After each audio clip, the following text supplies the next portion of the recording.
Level 1, the $800 job. Congratulations, you just graduated from Shanghai Tech University with a degree in electrical engineering. You're 24 years old, you understand blockchain technology better than 99% of people. In 7 years, you'll make $2 million running illegal Bitcoin mining operations. In 8 years, you'll be in a Chinese prison cell where your sentence keeps getting extended. This is your story.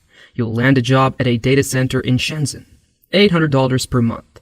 Your job is simple: manage server racks, monitor cooling systems, keep the electricity flowing.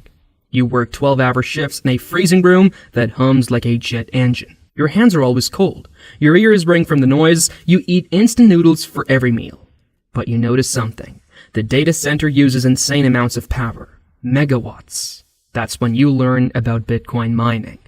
Level 2, the first miners. You do the math. One ASIC miner costs $2,000. It generates $15 per day in Bitcoin at current prices. If you had 100 miners, that's $1,500 per day. $45,000 per month. You're making $800. You save every yuan. You live with 3 roommates in a 200-square-foot apartment. The walls are so thin that you hear your neighbor's alarm at 5 a.m. You sleep on a bamboo mat. You eat noodles, cabbage, and eggs. After a year, you have $10,000. You buy 5 ASIC miners. You plug them into your apartment. The noise is deafening. Your roommates scream at you. Your electricity bill triples from $40 to $180. The landlord threatens to evict you. But after 1 month, you've made $2,250. You just made more in 30 days than you make in 3 months at your job. You quit the next week. Level 3, stealing power. You rent a small warehouse on the outskirts of Shenzhen. Industrial district, cheap rent, high ceilings. You buy 50 more miners. You set them up in neat rows. You install industrial fans. The operation hums 24/7. The heat is unbearable. Summer temperatures inside hit 110 degrees Fahrenheit. Your first month, $22,500 in Bitcoin. Your second month, $24,000. You're rich. By Chinese standards, you're very rich. But then the electricity bill arrives. $18,000. You made $24,000. After power, you only keep $6,000. That's not enough. You need cheaper electricity. That's when your cousin Wei visits. He works for the local power grid. You complain about the cost over dinner. He leans in close. "I can help," he says. For a cut. He explains the system. He can reroute your meter, make it report 30% of what you actually consume. You hesitate. This is fraud. This is a felony. But the math is simple. If you pay $18,000, you keep $6,000. If you pay $5,400, you keep $18,600. You look at Wei. 20% of profits, you say. He nods. Deal. You just committed your first crime.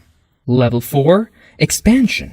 The next month, your electricity bill is $5,400. You keep $18,600. Wei gets $3,720. Nobody caught you, so you do it again. And again. You expand. You buy 200 miners, then 500, then 1,000. You hire 2 workers to maintain the equipment. You pay them cash. No contracts, no records. You're pulling in $150,000 per month. After Wei's cut in costs, you're keeping $90,000. You buy a BMW 5 Series. You move into a luxury apartment with floor-to-ceiling windows. You wear a Rolex Submariner. Your parents think you're a genius. Your friends think you're lucky. You're neither, you're just stealing electricity. And someone very powerful just noticed. Level 5, the offer. You're at a tea house in Shenzhen. Private room, Wei arranged the meeting. A man walks in. Mid-40s, expensive suit, Omega watch. No smile.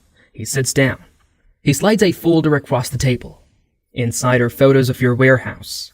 Aerial shots. Close-ups of your miners. Your falsified electricity bills. Bank statements showing $90,000 monthly deposits.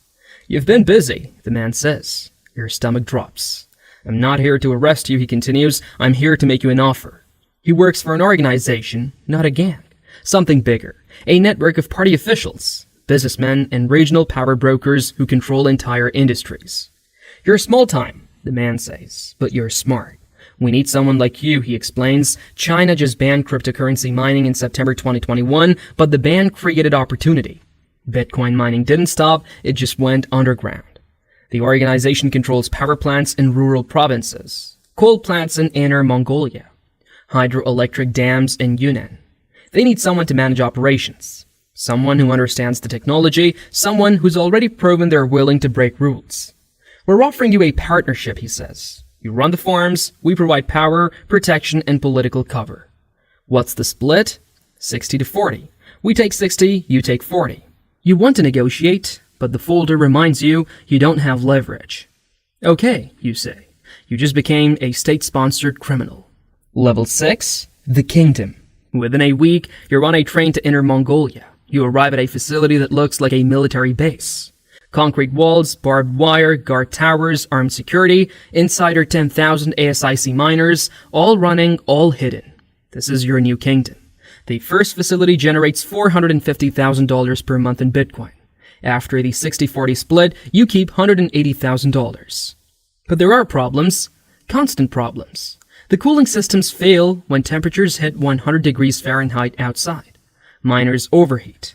Hash rates drop, profits collapse. The coal plant gets audited, you have to shut down for 2 weeks.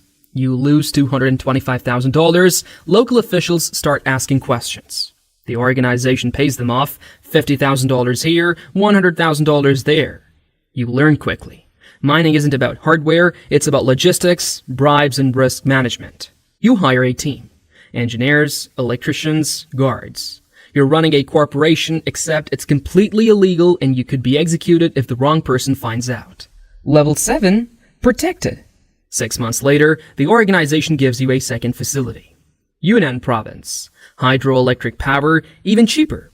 This one has 25,000 miners. You're gathering $1.1 million per month. Your cut? $440,000. But this facility is different. It's not hidden, it's protected. Local party officials are on payroll, police ignore it, the provincial governor knows about it. You realize something terrifying. You're not just stealing electricity, you're part of a state-sanctioned criminal enterprise that goes all the way to the top. One night, a worker dies. Electrocuted while repairing a rack. 380 volts straight through his chest. You find him on the concrete floor, his skin is burned black. His eyes are open, he's 19 years old. You panic. You call the organization. 2 men arrive in a van, they wrap the body in plastic, they take it away. The family gets $10,000 in cash, no police report, no investigation, the boy just disappears. You didn't kill him, but you're complicit. You can't sleep for weeks. You see his mother's face when she comes to collect his things. She doesn't cry, she just stares at you. You look away. But you don't stop, you can't stop. You're in too deep. Level 8, the Golden Cage. You now control 4 facilities across China. 60,000 miners in total, you're generating $2.7 million per month. Your cut, $1.08 million. You're 27 years old, you're a millionaire. You buy a penthouse in Shanghai, you drive a Porsche 911. But the paranoia is constant. The Chinese government is cracking down harder. They're shutting down farms, arresting operators, you change phones every month.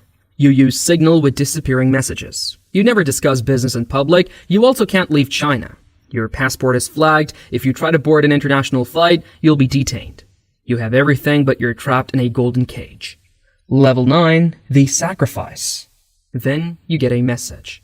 The organization wants to meet. Urgent. You're back in the tea house, same room, but this time the man isn't alone. 2 government officials sit beside him. We have a problem, the man says. The government is launching a nationwide sweep, targeting large-scale mining. Your farms are on the list.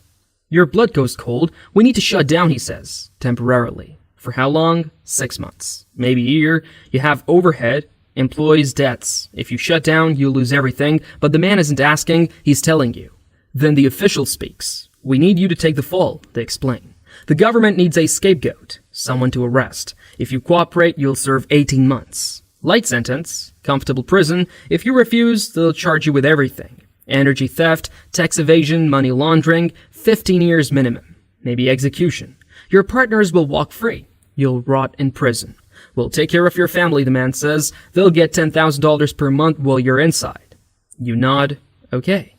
Level 10, the Battery. 3 days later, they arrest you. Public, dramatic, cameras everywhere. State media calls you the cryptocurrency criminal. You're sentenced to 18 months in Chengcheng prison. It's not as comfortable as they promised. Your cellmate is a political prisoner, dissident journalist. He tells you the truth on your first night. You are never going to walk free. They'll add charges, extend your sentence, your HS piece. At month 14, they add new charges, additional evidence discovered, tax evasion, money laundering, bribing officials. Your sentence is extended, 5 years total, then 10. Your family, they stop receiving payments after 6 months. Your penthouse, seized. Your Bitcoin, confiscated. Your partners, still operating, new farms, new managers. You're 28 years old, you'll be 38 when you get out. If you get out, you wanted to escape the $800 per month job. Now you make prison shoes for $0.15 per day and wonder if that data center job was really so bad after all. The Bitcoin network keeps running, your old partners keep mining. The cycle never stops. You were never a king, you were just a battery. And when you ran out of charge, they threw you away.